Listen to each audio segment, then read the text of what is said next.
LTFRB nagbabala sa hindi magbibigay ng 20% discount sa mga pasaherong senior citizens, PWD at estudyante.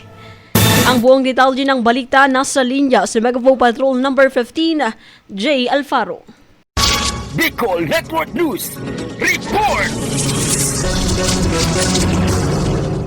Nagbabala ang Land Transportation Franchising and Regulatory Board LTFRB sa mga operator at drivers ng mga pampasahirong sasakyan na sundin ang mga diskwento sa pasahe para sa senior citizens, persons with disabilities at estudyante. Ayon kay LTFRB Chairperson Chofilo Guadis III, nakasaad sa mga batas na 20% discount ang ibibigay sa mga nabanggit na sektor, pati na sa mga holiday at weekend para sa mga estudyante. Marami ang nagrireklamo sa kakulangan ng opsyon sa TNVS platforms at hindi pagbigay ng diskwento ng ilang PUVs operators. Pinaalalahanan ng LTFRB ang mga operator na may parusang multa at suspensyon ang mga hindi susunod. Samantala, pinayuhan ang publiko na mag-report ng insidente sa LTFRB hotline 1342 o sa social media accounts ng ahensya. Para sa Bicol Network News, Megawao Patrol number 15, J. Digas Palfaro, tatak tunay na serbisyo.